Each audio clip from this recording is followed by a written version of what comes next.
Welcome back to my another video. আসসালামু আলাইকুম। ভালোবাসা সুন্দর যদি মানুষটা সঠিক হয়, আর যদি মানুষটা সঠিক না হয় এই পৃথিবীটাই নরক। আসলে এই পৃথিবী এত সুন্দর, কাছ থেকে যারা উপলব্ধি করতে পেরেছেন, একটু বুঝতে পেরেছেন যে আসলে পৃথিবীটা অনেক সুন্দর, কিন্তু এটা আমরা কি কয়টা বুঝি। কত কিছু চাওয়া পাওয়া না পাওয়া নিয়ে এই পৃথিবী থেকে চলে যেতে হবে, সেটা কল্পনারও বাহিরে।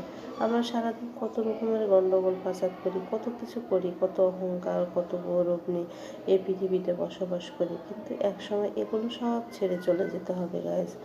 কিন্তু তারপরে আমরা যখন গন্ডগোল করি একবারে নিচের পর্যায়ে চলে যাই। আর চলার সঙ্গী যদি ভালো না হয় তাহলে পৃথিবীতে বুঝতেই পেরেছেন কত কষ্ট এই চোখের সামনে দেখে আসছে, কত মেয়েরা কত অশান্তিতে আছে, কত কষ্টে দিন পার করতেছে।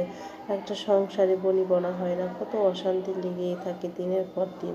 এই চাওয়া না পাওয়া নিয়ে একসময় সবাইকে চলে যেতে হবে, তাই না? কিন্তু আমরা এগুলো কখনোই বুঝি না।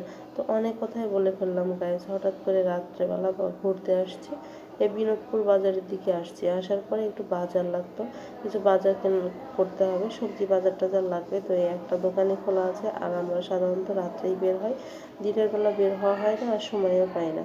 তো ভাবলাম যে একটু সবজি টবজি লাগবে, তো সবজি টবজি কিনে নিই গাইজ। বিশ্বাস করেন এই সবজিগুলো যে এত দাম, আলু 80 টাকা কেজি। মনে হচ্ছে যে আলু আর আলু খাওয়া লাগবে না, আলু খাওয়া বাদই দিয়ে দিব। সব সবজির দাম অনেক দাম, এত চড়া দাম হলে হয় নাকি? বেতন কম অথচ সব সবজি টবজি সব কিছুর দাম অনেক নাগালের বাহিরে।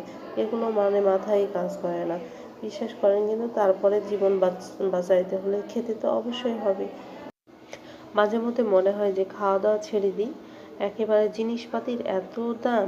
ওহ গাইস, বাজারে গেলে, আর আমি তো মেয়ে মানুষ বলে কথা, বুঝতেই পারতেছেন মেয়ে মানুষদের যান কতটা ছোট হয়ে যায়। এই তো কিছু বাজার টাজার করেছি, আর হচ্ছে এই যে দেখেন কি সুন্দর পরিবেশ, আর রাত্রেবেলা বের হলে একদম নিরিবিলি, খুব ভালো লাগে। ফাঁকা ফাঁকা রাস্তা, চারিদিকে কি সুন্দর আলো আলোকিত হয়ে থাকে শহরটা। আর এই শহরের সৌন্দর্য রাত্রেই অনেক ভালো লাগে দেখতে।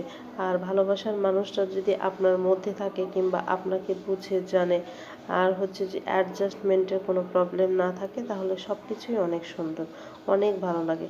আর যদি আর সংসার লাইফটা হচ্ছে এমন একটা লাইফ, যদি আপনি অ্যাডজাস্ট করে থাকতে পারেন, স্যাক্রিফাইস করতে পারেন, তাহলেই জীবনে ভালো থাকবেন, সুখী হতে পারবেন। তাহলে জীবনের অপূর্ণতা বলে কোনো কিছুই থাকবে না।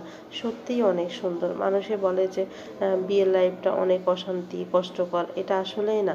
সব জায়গাতে অ্যাডজাস্টমেন্ট যদি ভালো হয়, আপনি সব জায়গাতেই হ্যাপি হতে পারবেন। কারণ সংসারটা তো করতেই হবে, এটা স্টেপ বাই স্টেপ, তাই না? গাইস, অনেক কথাই বলে ফেললাম। সবাই ভালো থাকবেন, সুস্থ থাকবেন। বাসার কাছে কাছে চলে এসেছি, এখন বাসায় যাওয়ার পালা। আল্লাহ হাফেজ।